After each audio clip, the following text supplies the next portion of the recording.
learn some new things. Today we have a special guest. He's the whole way from the 18th century. Ladies and gentlemen, put your hands together for the one and only Adam Smith.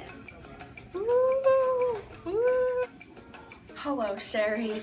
Nice meeting you here today. It's always a pleasure having you on our talk show. It's always a pleasure being here, Cher. Now, everyone here knows how you're the most enlightened figure of your time, but we wanted to know how you stand out from the rest of your fellow philosophers. Well, Cher, I'm a very unique character. I am known as the father of economics. I am known as this name mainly since I believe that the state should not interfere with economic matters. There should be fair and open trade opportunities in business. These ideas were spread through the publication of my book, The Wealth of Nations. Go buy my book on Amazon. Wow, what a man. It's so great to have someone on the show whose ideas have become the basis for modern economics. Woo! Woo! You are also involved with the idea of supply and demand. Am I correct, Adam? You are correct, Sherry. I feel that it is necessary to have a big enough supply of goods to meet the demands of the people. Now, I have heard that your works have made a big impact on the world, including the founding fathers. Is this true? Oh, Cher, everything you've heard is true. Now you're just bragging about me. You must be bragged about, Adam. Your book has changed the way of economics. I'm sure you've been influenced by some philosophers. Your ideas had to come from somewhere. Well, sure, I have gotten inspiration from philosophers. Francis Hutchinson was a famous philosopher who opened my mind on my views of economics. That's great. Since you've just expressed to me all the points in your book, I would say that you believe in free market instead of mercantilism, correct? Yes, I believe mercantilism takes away the main advantage of trade. There should be open markets and a surplus of goods at low cost.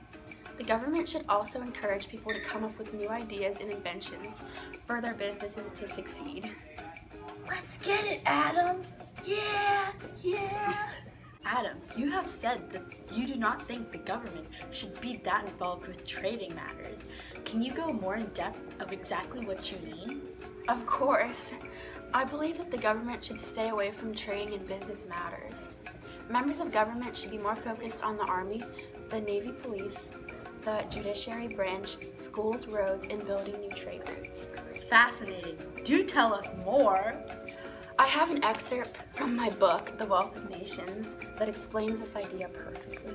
We're excited to hear this one, folks. Yeah, go, Adam.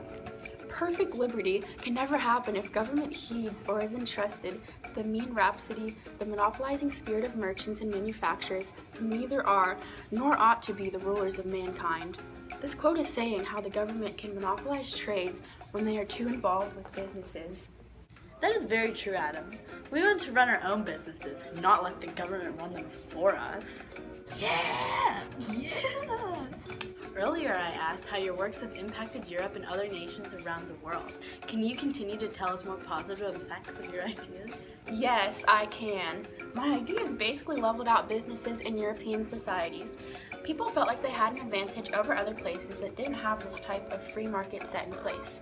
When The Wealth of Nations was published, many people began to want to promote their interests through their businesses freely without government intervention.